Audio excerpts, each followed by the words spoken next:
Hey guys, just putting this in the beginning of the video. I apologize for the graininess in the video. This camera and lens isn't the best in low light scenarios. I'll do my best to try to only shoot in this camera and this lens from now on, just to give the cleanest looking image possible. Thank you guys, enjoy the video. Hello you guys, today we're doing an more in-depth look at the SaberForge Talon. I got this in the mail a couple days ago. Got this used off eBay actually, so I was able to skip the long wait time that's usually associated with sabers like this. But yeah, let's go ahead and jump into the deep look at this saber. So right here we have the pommel. Right here, machine metal. These little points right here are kind of sharp.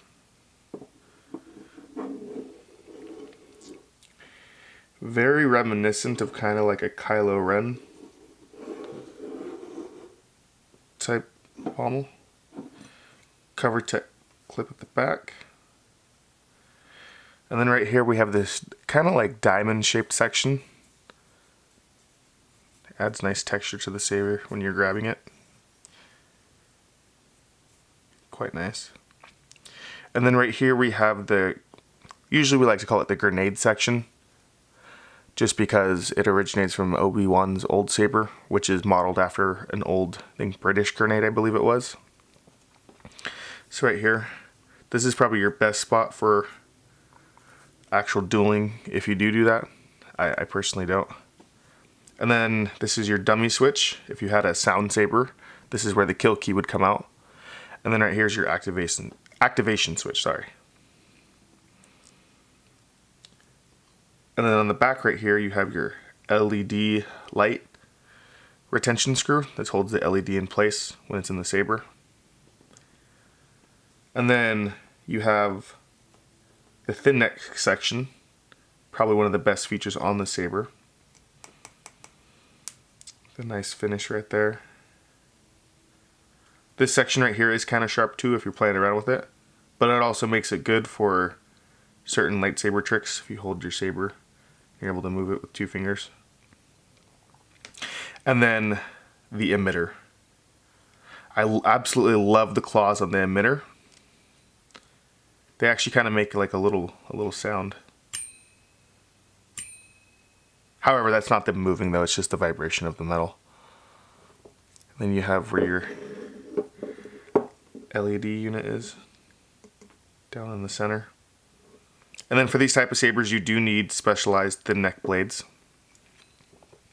Another interesting thing that I didn't know about the saber before I picked it up is it has quite a few retention screws for the blade. So 1, 2, 3, and 4. It has 4 retention screws, so you have to undo all of those to get a blade in or out. Honestly, it's just an amazing looking saber. And then in these videos, I usually like to show what the inside kind of looks like, just because I feel like a lot of people don't either show it, or if people that are new to the saber community don't know. You lightly pull this out very gently, and then it has your battery with some Velcro and a Velcro strap right here, so that you're able to pull everything out.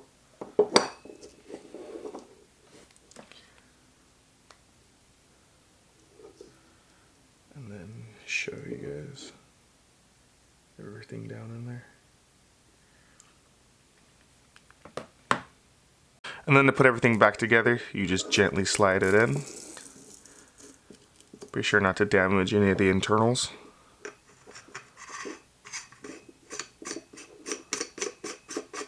And then there you have it. So honestly, I love this saber for doing lightsaber tricks, flourishes and stuff like that. The only parts you have to be careful about is this could hit your wrist and or hand if hit hard enough. Centerpiece right here. So those can be kind of sharp.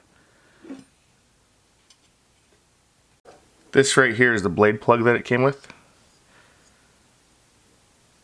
So you go ahead and just slide it in. And then you have your blade plug. And then I'm going to go ahead and put a blade in and I'll show you guys the color. So for this part, I'm switching to more of a wider angle, just to show you guys. Go ahead and slide that completely in. Now normally you would tighten all the retention screws, but for the video I'm not going to be doing that. And then I'll go ahead and turn on the Sabre for you guys. The purple on the Sabre looks absolutely amazing. To be honest, I enjoy this color more than my cyan blue on my Alkalite.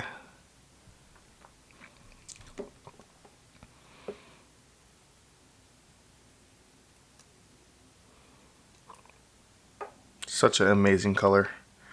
Also, the Sabre came with a 26-inch blade. I like the shorter blade for being able to twirl the Sabre easier, and you're less likely to hit things that could be potentially expensive in your house.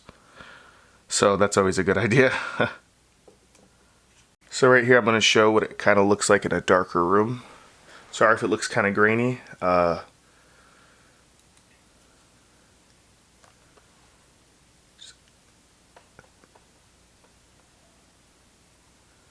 Absolutely fantastic.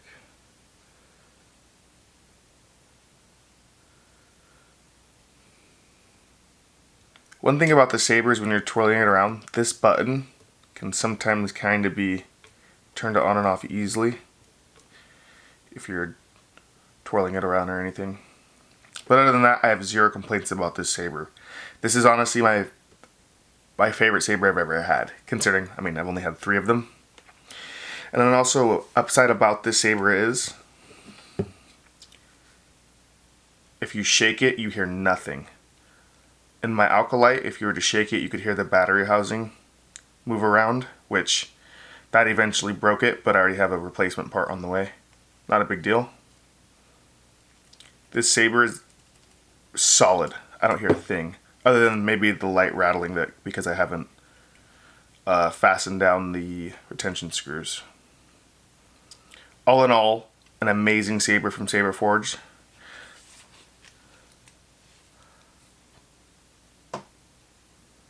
This has made me a huge fan of SaberForge as I hit my monitor and stuff.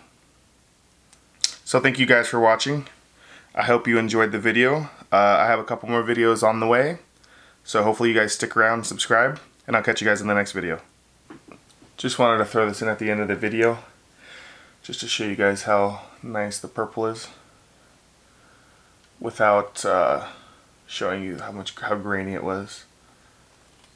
Put my hands up, show you the reflection kind of the actual light itself, because I know in the center right here it just looks kind of white. That's how all Sabres look on camera. But just putting my hand up so you can see how much of the light comes off. Again, the purple Sabre from, well, the purple color from SaberForge, amazing. My next Sabre is going to be red, and I'll for sure remember to do a video on that for you guys. So again, thank you guys for watching. Hope you guys have a good day.